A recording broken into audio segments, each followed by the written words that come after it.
Okay, the first thing you're going to do is open Blender. Like I said, we're using 2.73a for this tutorial.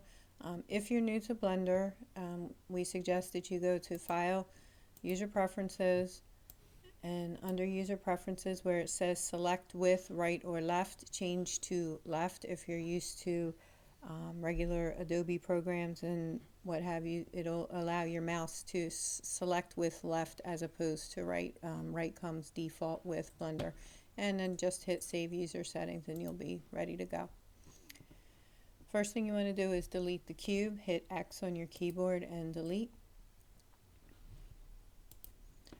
Because this tutorial is meant for beginners as well as people who already know a little bit about Blender, I do say just about every keystroke, and I try and be as explicit as possible so that you don't get lost as you're going along by missed steps that we just assume that people may know. So I will be trying to say every keystroke so that everyone can follow along. First thing we're going to do is make sure you start out in object mode. If you click here, after we have an object there, you'll be able to see other options. You're going to hit Shift A on your keyboard. You see mesh comes up. And we're going to pick a UV sphere. And now if you click here, you'll be able to see the other options. You have edit mode and what have you. Before you click away from anything on here, if you notice right over here it says add UV sphere. We want to make some changes here, so don't click on anything else before you make your changes here, otherwise this goes away. You'll have to delete out the UV sphere and bring it in again in order to get that menu up, as far as I could tell anyway. We're going to change the segments to 16, so click in there, 16 on your keyboard, enter, and that will give us the 16 segments, and we want 16 rings for right now. We're also doing this in the regular Blender internal. We're not using cycles for this tutorial at all, so you don't need to change anything up there as well. We're now going to switch to wireframe, which is the second little window down here. Allows you to switch between the different things. We're going to be using a couple of these in the tutorial, so you'll see what they do later on. For right now, we're going to switch to wireframe, and if you scroll in, you can see that it changes it from solid to wireframe. Now you can use your navigation tools one of two ways. You can either go over here all the way to the left where it says navigation, click, and you'll see your navigation right here if you prefer to navigate this way, or there's shortcut keys on the number pad on your keyboard. 3 will give us what we want for this. We want the actually right ortho perspective for right now. Then we're going to hit R on the keyboard for rotate 90 degrees and left click to lock that in. We're then going to switch to front view so that we can see our geometry for the front of the eye. We're now going to switch to edit mode. So we come down here, switch to edit mode. That is going to allow us to choose the different geometry that's here, and we're also going to change back to solid mode. Wireframe can get a little confusing. Also, if you notice this button right here, what this button will allow you to do is see what you have selected inside of the model. So let's say that you have a head that you've already model created, gotten from Blend Swap or whatever, and you want to put this eyeball inside of the head. If you click on this button here, it will allow you to see through the mesh of the head while the head is still there, and see the actual geometry of the eyeball so that you can position it the way you want it to. Like I said, I got this technique from MsMagicAnimations, and she actually creates it with her character in the scene. I'm doing just the eye in this one, but just bear in mind that this button right here is what turns that X-ray on and off to allow you to see it through the mesh. Okay, you want to make sure you're in front ortho. Like I said, you can come here front and hit ortho because you want to see this. In order to move the model in and out like this, you roll your mouse wheel back and forth. If you want to move the entire thing side to side, shift and middle mouse button and your mouse move side to side.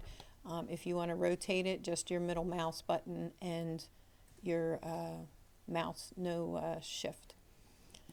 So, but we want front ortho for right now. I'm also going to hide the manipulator because it gets in the way sometimes. So to hide it, you click here. To bring it back, you just click there again. We're then going to deselect everything. And if you notice down here, we have the different modes that we can use to choose parts of the geometry. This is your vertices, which are the little dots here. This is your edges, which will allow you to choose just the edges, and we'll use that when we're doing the unwrapping for the UV. And this allows you to choose the faces, which can be beneficial if you need to pick a large area. For right now, we're going to do the vertices, and we're going to add an edge loop in. If you do it the way it is right here, there isn't enough of a separation between here and here to create a realistic looking eye. So we're going to hit Control R, and you see the little purple thing pop up. That's your loop cut. You're going to put it in between the two that you want, and when you left click, it isn't locked into place. You're going to be able to slide it. So don't worry about that it's right here because we are going to slide it. So you click, and then we're going to slide it up and put it right next to the other one and click to lock it into place. And that'll give us a nice little edge that you'll be able to see later on, that will allow the lens that we're going to use be separate from the eyeball, and it creates a more realistic look. Okay, now we're going to hit A and deselect everything again. As you can see, we have our loop cut there. We're now going to hit C on the keyboard, which brings up this circle. You control the size of it by rolling your mouse in and out. And what this does, if you left click, it allows you to paint select. So if you need to do a larger area, it does it a little more quickly than if you try to select it other ways. And if you select something like here, I don't want this out here selected, you simply hold down your middle mouse button, touch where it is you want to deselect, and you can deselect everything. Say I wanted to deselect this, just hold down my middle mouse button and it automatically deselects. If I click with my left mouse button, it selects again. You can't do anything else while this is in use, so you need to right click to get out of it. Now the reason we did this is because we're going to create a clear lens, which is why I think her tutorial, MsMagicAnimations, is one of the best ones that I found on the internet for the mesh for the eyes, because she creates this invisible, transparent, but light reflective clear lens that goes over the eye that gives it that really realistic look. You can also get the manga animation little white dots on the eyes as well, and it just looks really cool. So what we're going to do is we're going to Shift D with that selected, left click to lock in. Now just to show you, if we go to the right, turn our manipulator back on, if we pull this out, you can see that it's now a separate piece and it matches perfectly with the eyeball that's there. We don't need this for quite some time. We don't need to unwrap it, so we won't need it until we do materials and textures. So if you hit H, it will hide it. In order to bring it back, if you wanted to bring it back at some point, you just hit Alt H and it automatically brings it back. You could move it to a different layer if you wanted to. To do that, you hit M, and that will allow you to move it to another layer, but for right now, hitting H is fine.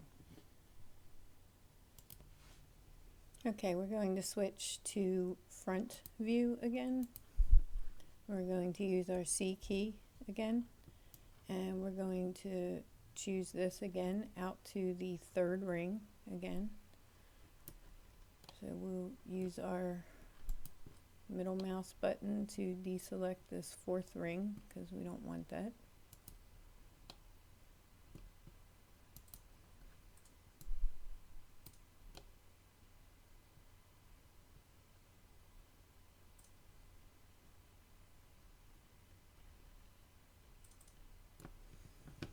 remember to right click to get out of C, and I'm going to hide the manipulator again just because it gets on my nerves.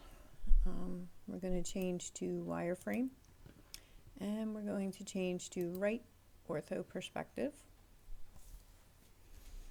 And then we're going to hit G on our keyboard, which means grab or move, and we're going to hit Y so it only moves on the Y axis. And as you can see, it's moving nicely. So we're just going to bring it in very slightly to create a little edge there for the lens and the iris. And then we're going to hit S on our keyboard, which means scale. We're going to hit Y again to stay on the Y axis. Negative, which is the minus sign on your keyboard, and 1.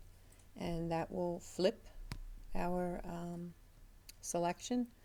And we're going to now pull left click to lock in, G to grab on the Y again, and we're going to pull that in slightly, and now that will create the geometry that we need to put our texture on for the iris on the inside of the eye. If you hit Alt H now, you'll see that your lens comes up and it fits perfectly over there because it's an exact duplicate. So hit H again. Well, you can't because it'll hide both of them, so we're going to deselect, and then we'll click right here, and if you hover over that vertice that we just clicked and hit L, it'll select only that, and we're going to hit H and hide that because, like I said, we don't need that anymore. So now we're going to change to solid mode.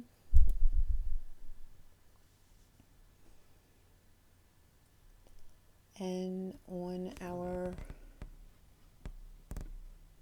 object mode, and on our left panel here, we're going to go to tools, and under shading we're going to hit shade smooth, and as you can see that took away a lot of the jagged edges.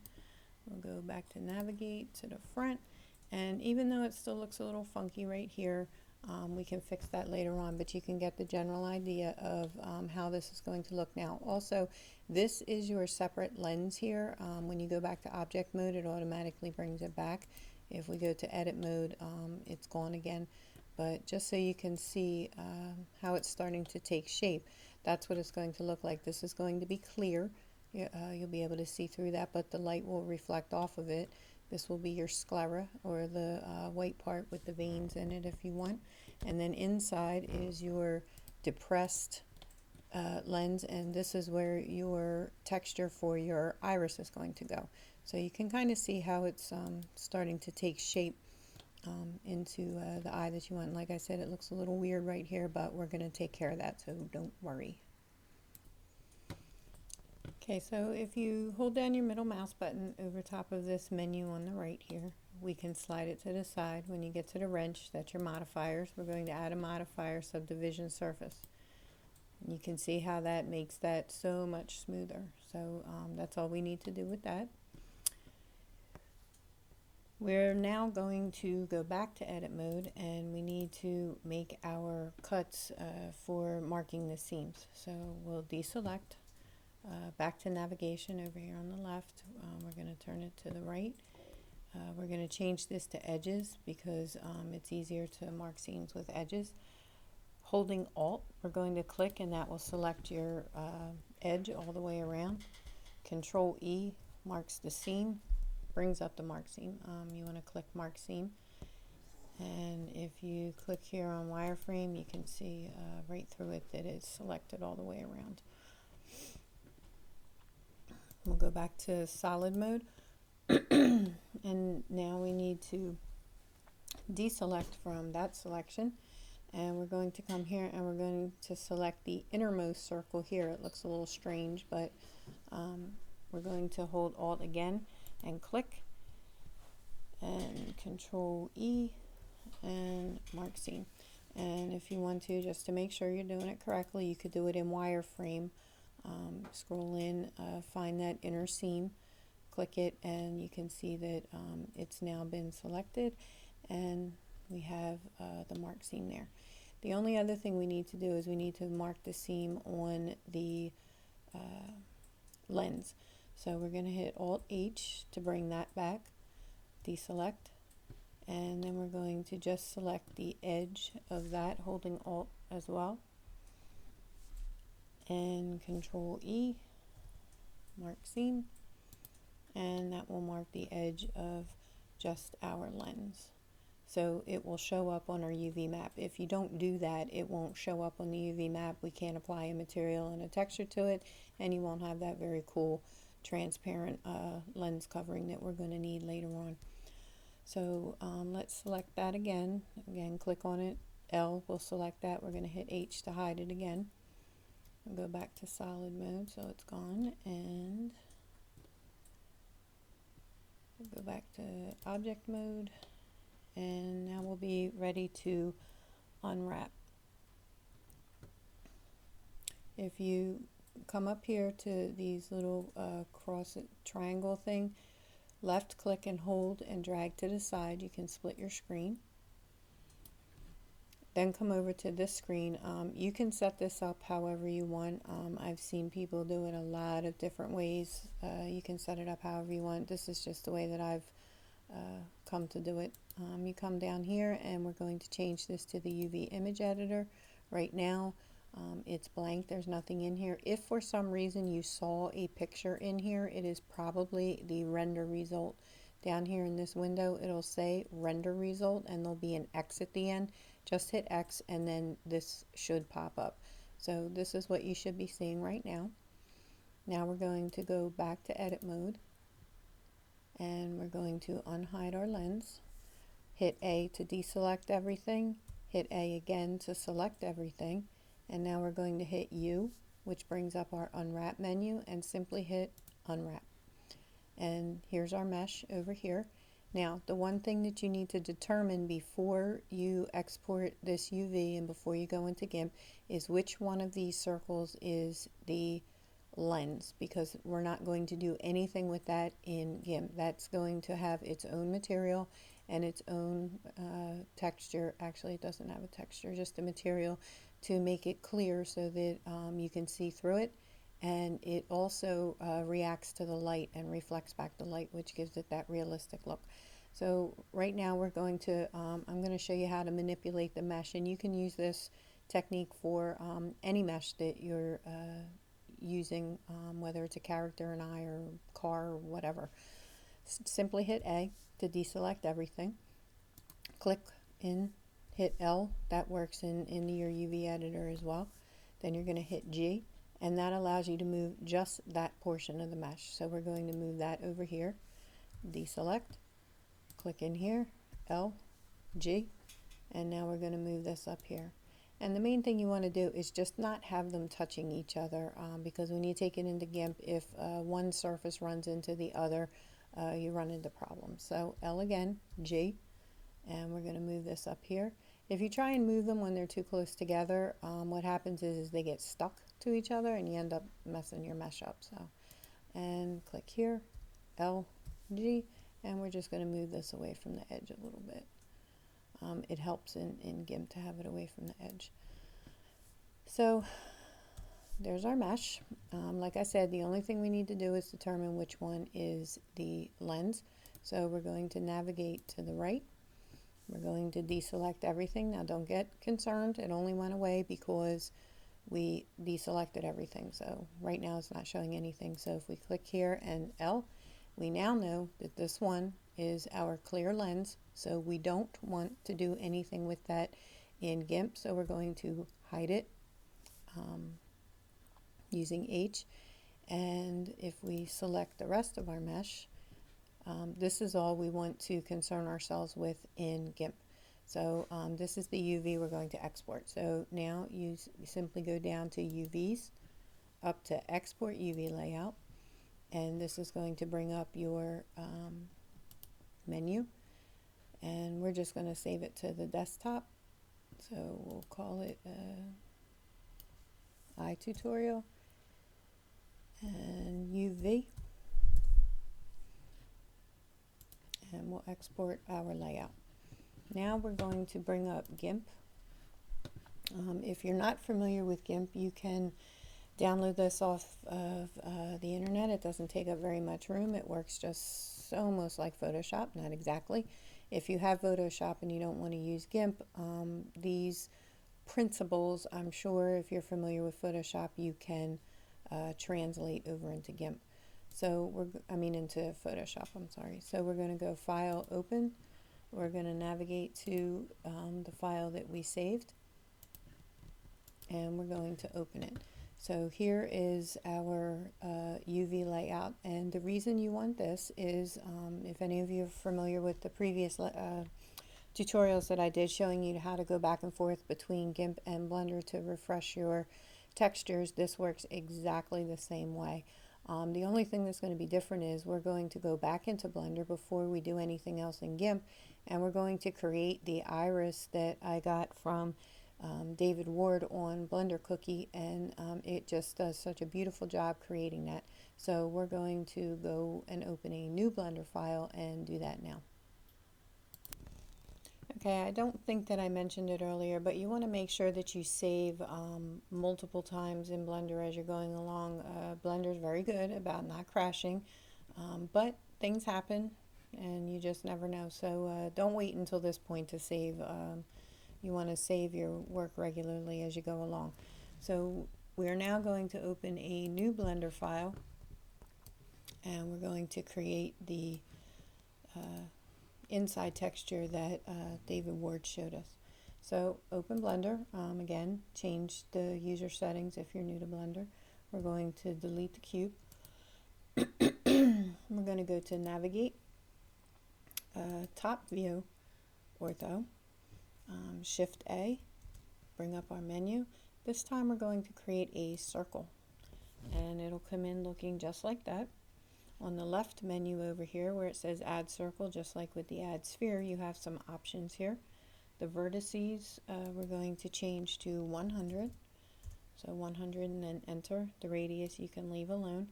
Now the difference here is the fill type that is in his video is from an older version of Blender, so it has different options here. You want to choose the triangle fan option here. Right now it doesn't look like much, but if you switch into edit mode, you'll see that this is what it's supposed to look like. So like I said, you want to do all of your options over here before you click anything else, otherwise it goes away. You got to X out, start all over. So just make sure you do that ahead of time. So now in the edit mode, we're going to hit W on the keyboard, which brings up your subdivide menus, and we're going to hit subdivide. Over here it gives you options. We're going to increase the number of cuts to 3, and as you can see, that added cuts going out, so we have a lot more geometry to work with here. The other thing we're going to change is where it says fractal here. We're going to change the settings for that. In David Ward, his original tutorial, he took it up to 10 and it looked really cool. If you take it up to 10 here, it looks crazy. So through trial and error, I figured out that if you bring it up to somewhere between 7 and 9, you get the look that you're going for. Like you can play with it, you can mess around with it, try different settings to get the look that you need. But if you switch back to object mode, you can see that's pretty much the look that you're going for. Like I said, his was originally set to 10 and that just went crazy in here. So I found that somewhere between 7 and 9 seemed to work okay.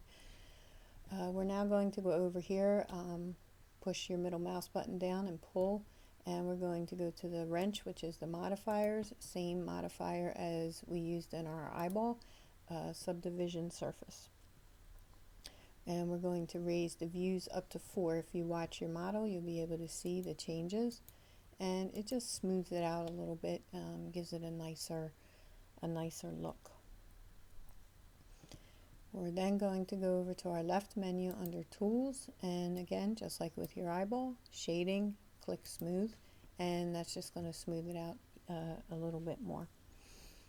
We're then going to go to Edit Mode, and as you can see, it now has a lot of geometry to work with. And we're going to come down here. This is a trick that my husband showed me, that Ali Arango, that seemed to work really well. You go to View and click Toggle Quad View, and this is going to allow us to see the changes we made from all the views, because I kept going back and forth, back and forth, back and forth between the side and the front and the top, and it just got really confusing. So he suggested doing it this way, and it worked really well. So again, View, Toggle Quad View will take you out of it and take you into it. So this is what we're going to use for right now. Okay, now one thing in here when you're using this quad view, whichever of the squares that you have your cursor over is the one that's going to be affected by whatever you press on your keyboard or whatever. So if you choose something, like we're about to choose C, if you were to choose C here and then come up here, nothing's going to happen because we chose C down here. So just right click to get out of it, make sure you're in the window that you want to use, hit C.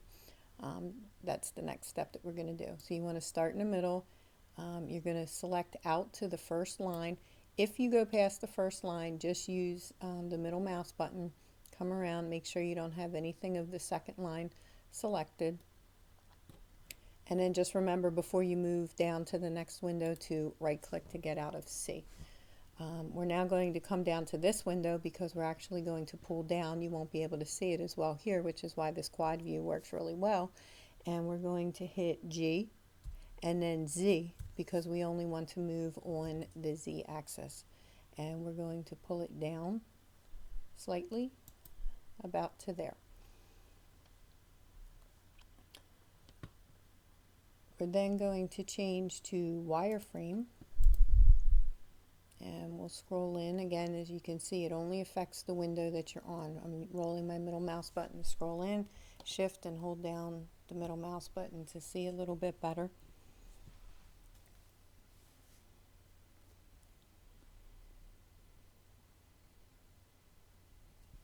We're going to deselect everything, hit B for box select, and we're just going to choose the very bottom, which was pretty much like what we already had selected. I'm going to hit W, subdivide,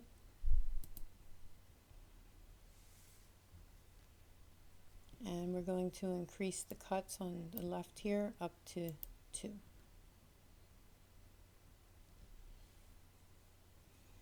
We're then going to hit S to scale, and we're going to pull it out some. Oop, that got crazy. Alright, we're going to right click to do away with that. We'll hit S to scale again and just pull it out slightly. Usually when you right click, as long as you haven't left clicked yet, you can get out of whatever you just did. Alright, we're then going to hit scale again, and this time Z, and we're going to move it in a little to make the bottom flatter.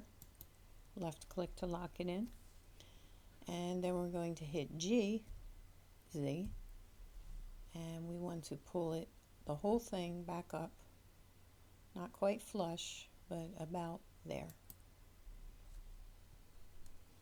Then we're going to go to View, and we're going to hit Toggle Quad View, and we're going to get out of that again, switch back to solid mode, and switch back to object mode. And that's about what you want it to look like. You have your, it reminds me of a flower in here. Every time I make this, it comes out different, depending upon which vertices you have selected or not selected, depending upon how far out you go with your cuts, depending, just every time I make it, it comes out differently. So I guess that can be good. It can give you a little bit of variety in your eyes. So now we're going to reposition the camera and the light. So we'll select the camera holding shift. We'll select the light also.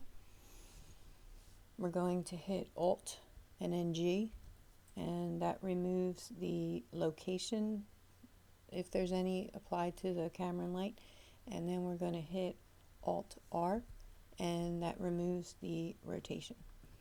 We're then going to come back over here to navigation, front view. We'll roll our middle mouse button to zoom in a little bit, and shift and middle mouse to move it down. We're going to grab our manipulator and we're going to pull the light and the camera up some.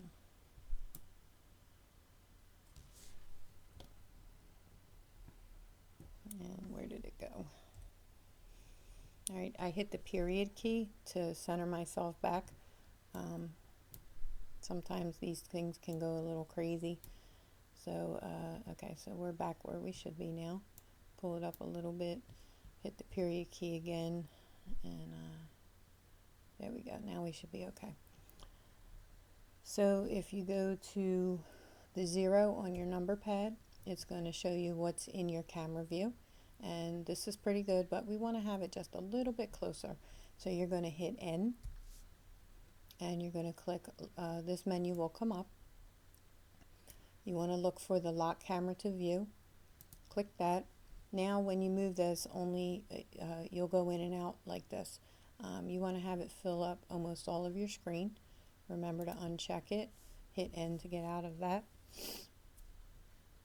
And then we're going to come over here.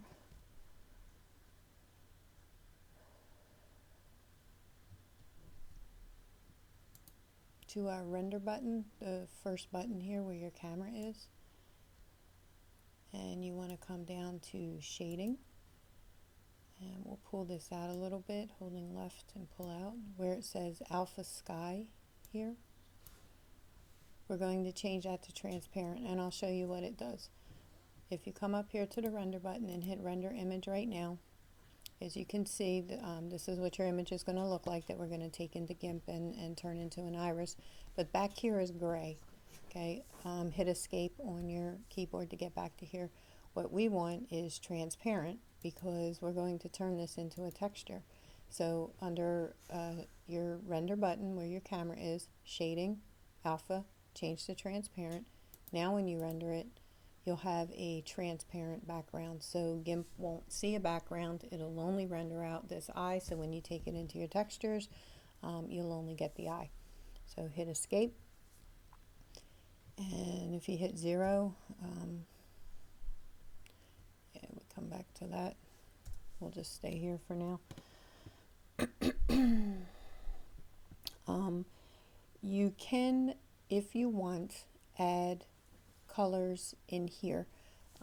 I found that it didn't work very well, and you do have to unwrap this mesh in order to apply a material and a texture in here. I found that taking this image into GIMP worked much better.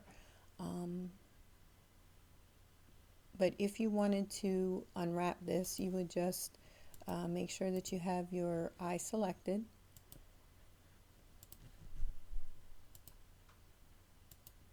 Go to edit mode. A to deselect, A to select everything. We're going to pull this over just like we did in our eyeballs. We'll change this one to UV image editor. And remember I said about render result? This is what it would look like if you get that. Just hover down here, press your middle mouse button in, pull to the side, X, and it'll bring you back to this. It does that sometimes. I'm really not sure why. If anybody knows why it does that, please let me know because I have no idea. With all of this selected, you're going to hit U, and you have to do project from view. You can't just do unwrap or it'll give you all this craziness. So you want to come down here to project from view, and A and then G, and that'll allow you to move it onto here. And now you can apply materials and textures to it here in Blender. Like I said, I didn't think that it worked that well, and it worked much better taking it into GIMP, but if you want to do it this way, that's how you unwrap it. Just make sure you do the project from view. So we're going to get out of this. In order to get rid of these windows, you simply hover over here, click and quickly drag to the right, you'll see an arrow pop up. It'll switch back, and then you just switch back to 3D view. Holding shift and the middle mouse button, we'll move this up. We need to reposition inside our camera.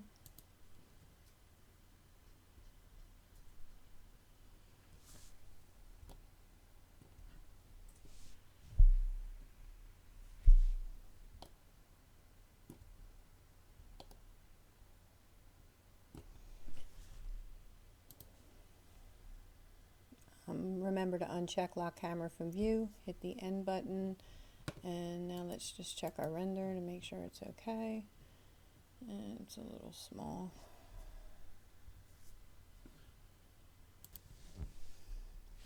Okay, just use shift and in and out and to position it. Just remember to uncheck lock camera to view and to get rid of your that menu, and check your render again. And now it pretty much fills up the whole screen, so I'm happy with that. Hit escape to get out, and now we're going to go back into object mode, and now we're going to set up our render. You want to change here to image editor to have it come out in a new window, and you also want to make sure that the resolution is as high as possible. It does take a few minutes for this to render, so 1920 by 1080 and 100%, and that's the only settings that you have to do over here. Just remember before you do this, render it out, to take under shading on your render panel, under shading, change the alpha to transparent so that you don't see that background, or it won't work right when you bring the textures into your other file where your actual eyeball is to apply the texture. So once you do that, you simply hit render, and it'll start to render in a new window, and you should get something like this. And that's what it should look like. So once it's finished rendering, you have to, don't click out of it, don't do anything. You have to come down here to image, save as image, and then you need to make sure that you save it somewhere that you can readily access it again. So we're just going to save it to the desktop for now. It's saved as a PNG, so you just save your image, and now you can exit out of here. If you want to save this before you leave it, go ahead and save it. And we're all done with this part of Blender for the moment, and we're going to go into GIMP to create the iris, and then we'll bring it back into this file of Blender and apply the textures. Okay, so now we're going to open GIMP again, or Photoshop, whichever one you're using. We still have our UV here. Now we're going to go to our desktop, and we're going to open what we just made in Blender. When you come in here, we're going to right click on this layer, hit duplicate layer, turn the eye off of the original layer so that we always have our original to come back to if we need to. Make sure you're selected on the appropriate layer. We're going to come up here to colors and colorize. As you can see, it popped up blue. Here's your panel for changing the colors. Depending upon what color you want to make it, you can make it any color you want. The example that I had was brown color. Maybe this time we'll do blue. So you find the color, the hue, saturations that you want. You don't want it too bright because you don't want it to be, crazy looking, unless, you want that, a fantasy character or whatever. If you start out a little bit darker, you have a little more flexibility with making things lighter and darker as opposed to starting out totally light or totally dark from the beginning. So we're going to start with this. We'll hit OK. Then we're going to come over here to this symbol. This is your dodge and burn, and again, there's lots of different ways to do this. This is just how I did it, to do it quickly, to be able to just create a nice eye texture for the character models that my husband Ali Arango creates. So dodge is going to give you highlights, and burn is going to give you a deeper color. So going back and forth between the opacities and the sizes, you want to stay with the fuzzy brush. If you click on here and use your bracket keys, you can increase the size to what you want. We're going to duplicate this again, so we always have an original to go back to if we make changes that we don't like. As you can see, what it does, I have it on dodge, which is going to lighten. I want it to do highlights. I have it set to the fuzzy brush. I have the opacity down pretty low, and I have the size about there. So what I want to do is just to add some highlights in, make a few things a little bit lighter. If you continue to go over one spot over and over again, it'll just continue to lighten it up like that. If you make a mistake, Control Z will take you back incrementally, one step at a time. So you can increase or decrease your brush, go around, just create some interesting effects. This will allow you to make each eye that you do a little bit different.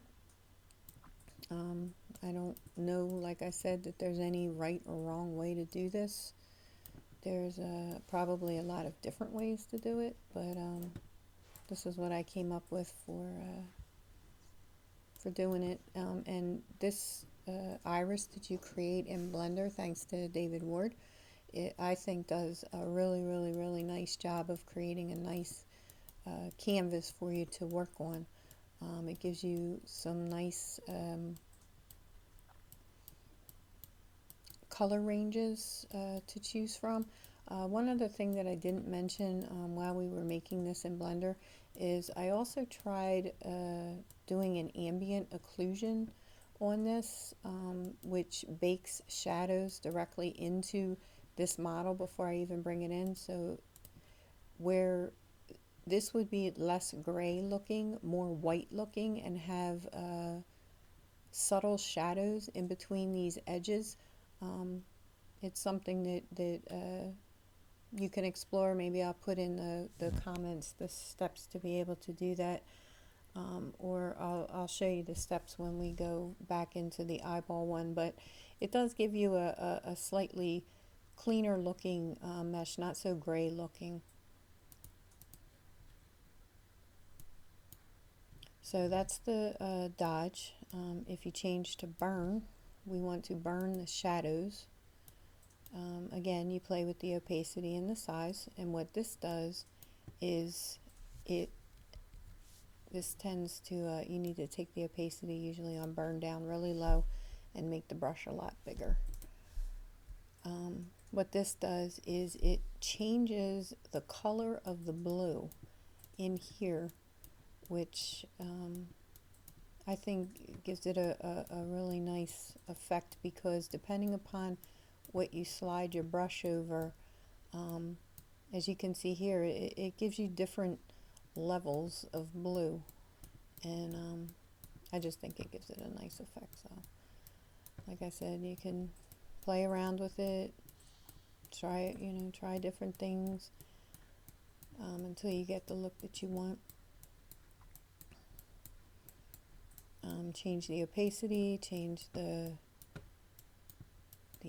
size of your brush, use the different colors,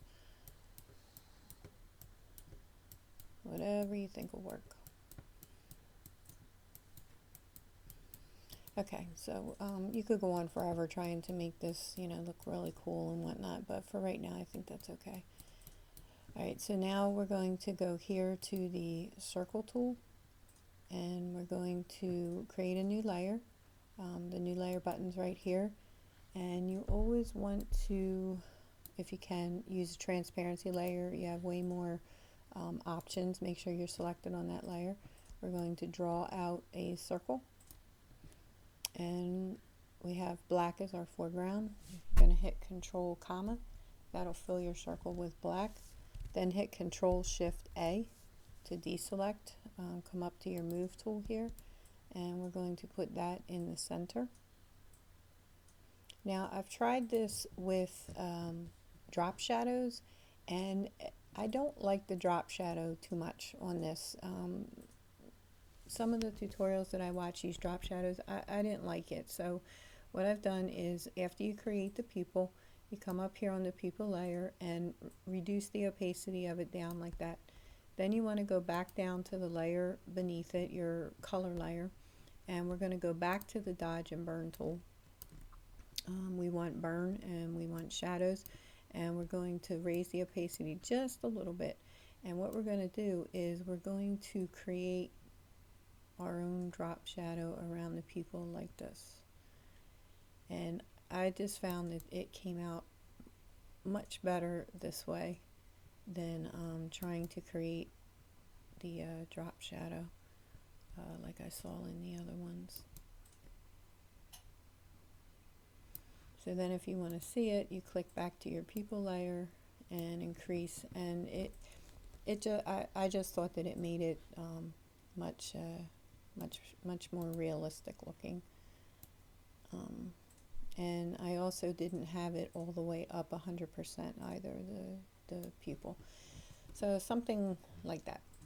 So once you do all of that, we're going to go here to Layer and New from Visible. And what this does is it takes everything that you see on the screen and it gives you a layer that has all of that on there. Because if you were to copy and paste into our UV from there, you would have just gotten whichever layer you were selected on. So we'll turn off the other layers, and we have just the visible layer here. So we're going to go to Edit, Copy, then we're going to jump to our UV, and we're going to paste into.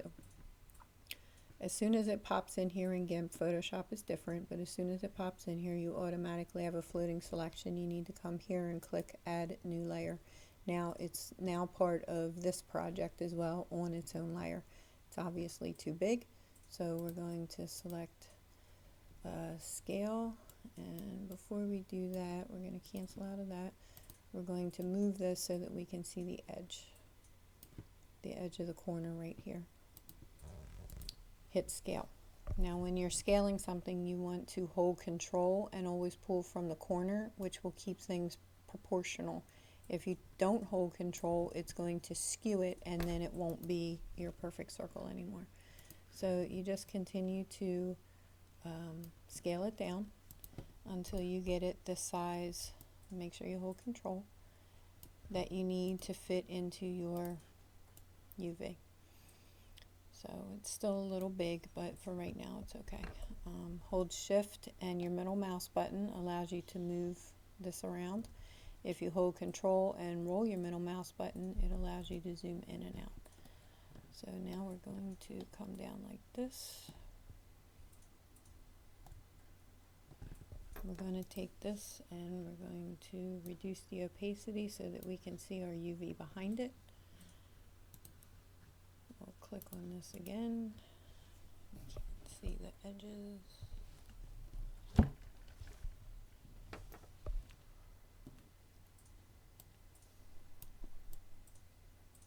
We'll move it slightly just so we can see the edge, so we can scale. Again, holding Control, we'll scale down a little bit. Move button. Alright, so now it's a little too small. And you can hold whichever corner that you want, as long as it's a corner.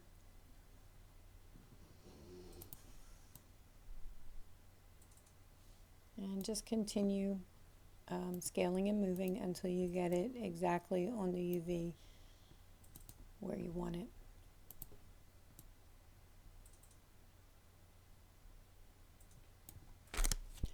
The other thing that I did to this for the example that I showed at the beginning of the video is I put a darker ring around the edge of the iris back in our other thing.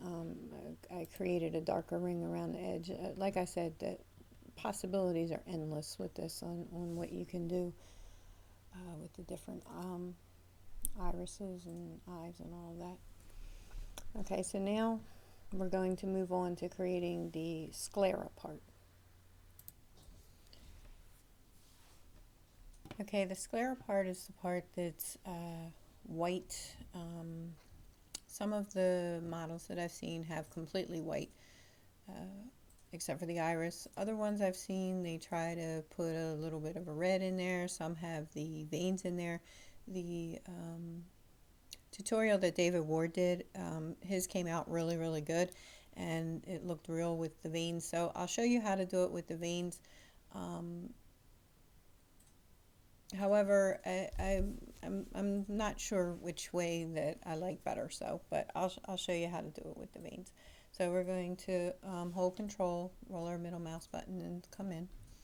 We're going to create a new layer. We're going to keep it a transparency. Make sure we're clicked on that layer. We're going to grab the circle tool, and we're going to come here and we're going to create a circle the size of this mesh. So we click and drag. And we now have the marching ants, as they call it, and you use the corners and the top and sides in order to size it to just outside of the mesh. You want it as close to the edge as possible, but you also want to make sure that you have all of the mesh in your selection. So that looks about good there. Then we're going to click the arrow here and switch the foreground to white. Hover over your selection and hit Control, comma, and that's going to fill it with white. Hold Control and scale back so we can see the whole thing. And now we're going to hit Control Shift A to get rid of that selection. And now the easiest way to duplicate this over here would be to duplicate the layer. Now if you wanted to leave it just white, you would be done right now. You could just come here, duplicate layer. Once you duplicated it, you would then move that second layer over top of this, reduce the opacity down so that you could see the UV through it, position it properly, and you would be done. However, we're going to try and make this look a little bit more realistic. So we're going to go to the gradient tool, which is right here. We're going to click on that.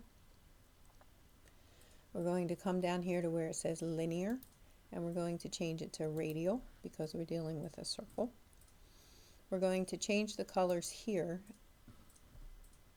So you click on that square and it brings up your color panel.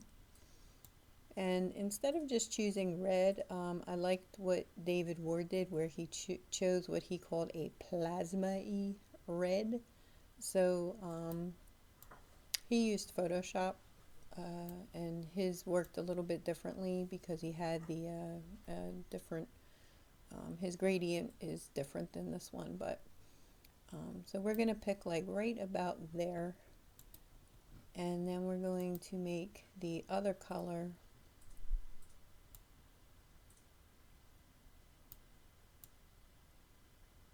more of a white, but not quite white, and slightly off white, but not pink either, something like that. So then once you have your two colors, if you click and drag, you can see the effect.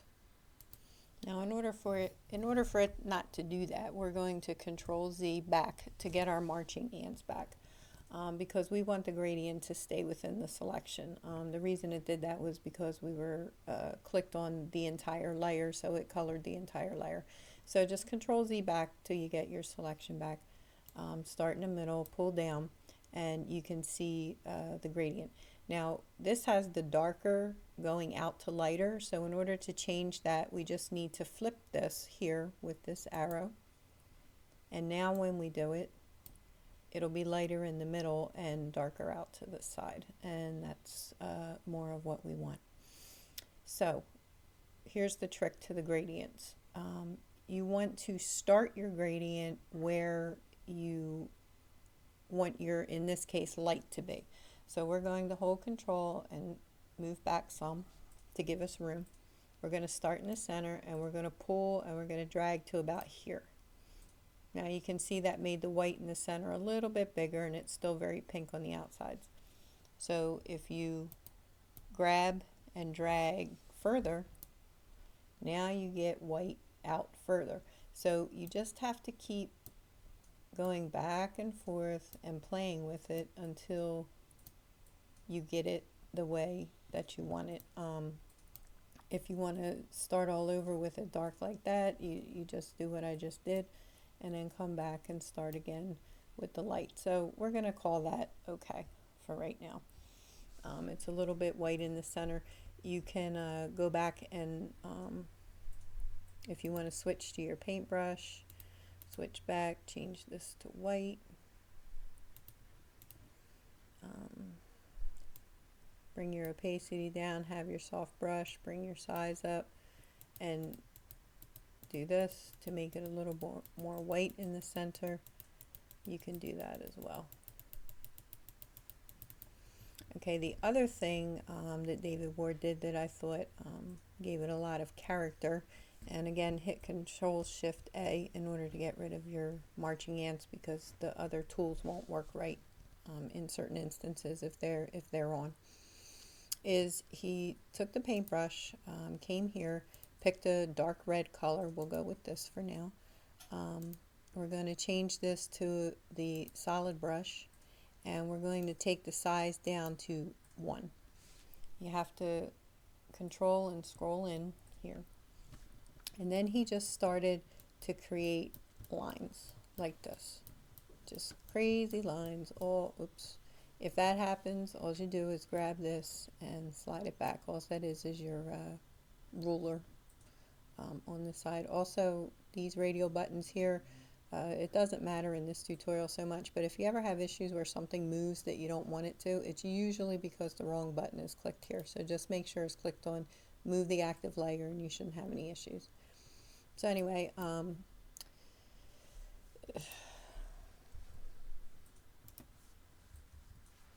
just Control Z if anything crazy like that happens. I switch to the Move tool. So switch back to the paintbrush tool. There you go. Alright, so we'll just keep drawing, and you get the idea. You just continue to draw lines wherever to give it that realistic look. I guess the more sleepy your character is, the more lines you draw. No right or wrong way to do it, just have at it and draw the lines. So once you get all the lines in that you want, you're going to come over here and we're going to duplicate this layer. We'll control, roll the middle mouse button back. On that copy, make sure you're clicked on the copy. We're then going to click the Move tool, and now we're going to move that over top of this one. And if you want to check and make sure that you're where you need to be, just decrease the opacity of that layer and position it properly over the UV. And just make sure you increase that back up. And now we're going to do the same thing that we did previously with the layer via visible, because we want one layer that has everything on it, and we're going to turn everything else off. One thing you want to make sure is before you export this out to take into Blender to apply to your model, you want to make sure that you can't see the UV lines. If for some reason, move this up here. I don't know why it's not moving, but if you were to see these lines through the color or over top of the color, that will show up in your texture in Blender. So you want to make sure that the eye for the UV is turned off, and that in the file that you're going to export out, that you don't see any of your UV lines, because you will see them applied to your model in Blender. So we go up here to File, Export As. This menu is going to come up. You just need to choose where you're going to save it to. We're saving to the desktop, so I'm just going to call this iTutorial Colored and save it to the desktop as a PNG. You can uncheck Save Background Color simply because we want it to change stay a transparency, and then click Export. Alright, so we're going to minimize GIMP, and now here we are back in our eyeball Blender file. Now we're going to apply our materials and textures. Alright, so we'll start with the main eye first. We're going to come up here, holding the middle mouse button down, slide to the side. This is your materials button. We're going to click material. We're going to click the plus symbol. You have to click the plus symbol first or it won't work right. Then we're going to click new. And we've now created a new material for this. You have to have a material to put a texture on. You can't just put a texture in. You have to have a material first. So this material we're going to rename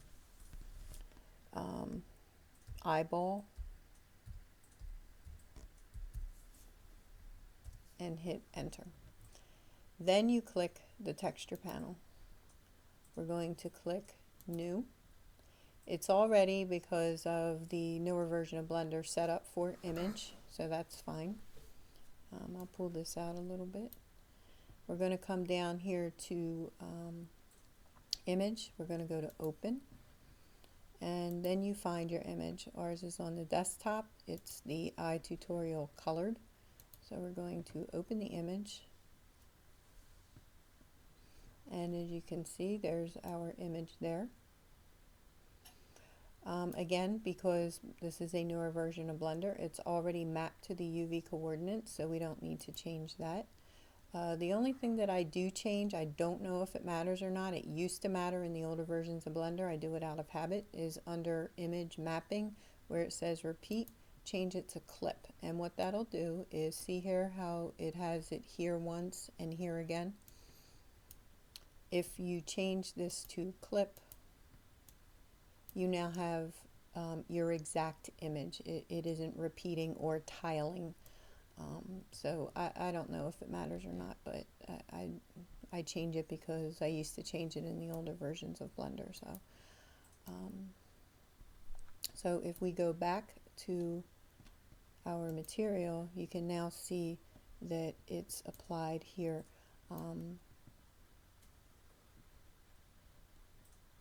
If we come to object mode and texture, can't really see anything because we haven't set the lights up yet, but you can see a little bit here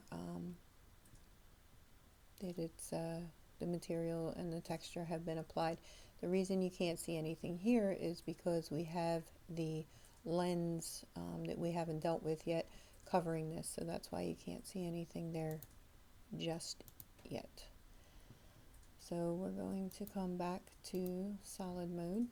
We're going to deselect everything, and now we're going to select the lens. That we'll click on it, hit L, and now we have that lens selected. We'll hover over here, hit A, so we have it selected in our UV as well.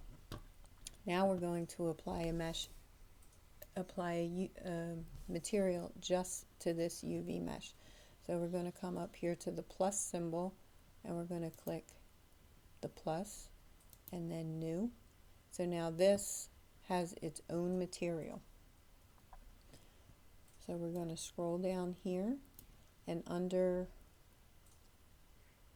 the specular, we're going to change this cook to Warsardio, Wardiso. And as you can see, it just made it a little bit shiny for right now. Then we're going to scroll down, and right here we're going to click transparency, and we're going to change it to ray trace. We're going to take the alpha all the way down to 0, and the IOR we're going to change to 1.2. Again, this technique for this material I got from MsMagicAnimations. It seems like it carried over from the version of Blender that she used, and it works fine. So as you can see in the material here, we now have a transparent, reflective, nice and shiny lens to work with. So now we need to set up our lights so that they work. So we're going to go to object mode, scroll back, we'll select the light. We're going to change this mode to, I think rendered, no, we don't want rendered material. And if you, with the light selected, hit G, and you see when you move the light, you can see how it reacts to your model and what it does. Okay, so we're going to click it, and we're going to turn this to the side. We'll turn our manipulator on, and now you can see how it affects your model.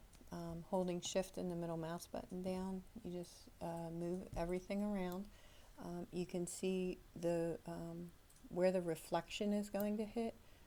If you bring it down, the closer it is, the more reflective it's going to be. So for right now, that should be okay. There is a way to get rid of that white reflective thing on the colored lens that I'll show you, but for right now, this is what we want. So, we're going to click back to that eyeball, material for the eyeball, back to edit mode, and we're going to click L with all of that selected, and we're going to hit assign on the first material, which is associated with this texture. If we deselect, click there, hit L, and now we go back to this material, the clear material, and hit assign just for the lens. Now that material is applied, you can see it there, just to the lens. And there you go. So now you have your iris that you can see through the colored lens. If you turn this to the side, you can see the colored lens, or I mean the clear lens, and you can see your iris inside, and you can see your sclera with your veins. And that's about it. Like I said, there's a million different things that you can do as far as the iris inside. There's you know, colors, where it's light, where it's dark. You can make a colored ring around the outside, and as you can see, the clear lens that she did, MsAnimations, just gives it such a nice reflection away from the iris. I just think it gives it a really nice realistic look. Now if you wanted to get rid of that reflection, you could move the light, but in moving the light you wouldn't see your iris as well. But if you wanted to get rid of that reflection, simply click your light. It'll bring up your lamp. Come down here to specular, and if you unclick specular, that goes away. So you still have the effects of the light as far as being able to see your iris, but you don't have that reflectivity shining off of it. So if you needed to, for whatever reason, not have that, or you couldn't see, or you needed to make adjustments, you just turn the specular on and off here, and it allows you to see the iris a little bit better. You can also turn the strength of the light up and down here if you needed to for some reason. Like I said, the possibilities are endless, but Ali and I just thought that this was one of the best combination of tutorials to create eyes that give you, we thought, the best look, the best options, and the possibilities for this iris on that canvas that you create in Blender are just endless. Okay, something I didn't mention earlier, if you want to get rid of this grid floor, simply hit N. Same place where we did our lock camera to view. Come down to display, and where it says grid floor, just uncheck grid floor. And now you won't see that. We'll go back up to lock camera to view, hit 0, and as long as this is good for you to render out so you can see what you're doing, you can leave it that way. If not, just use your middle mouse button, shift, and the mouse to position it into where you want it.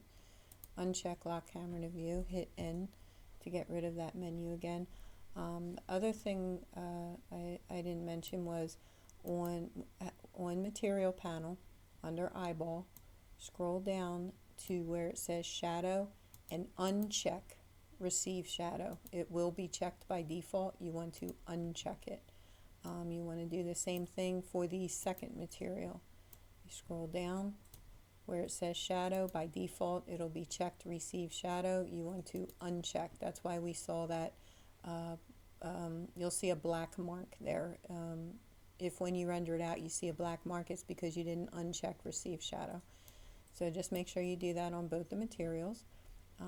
Make sure in your first button here, your render button, that you have it set to render in a new window. Have your camera all set up, your light all set up, and come over here, hit render image, and it should render out in a new window, something like that.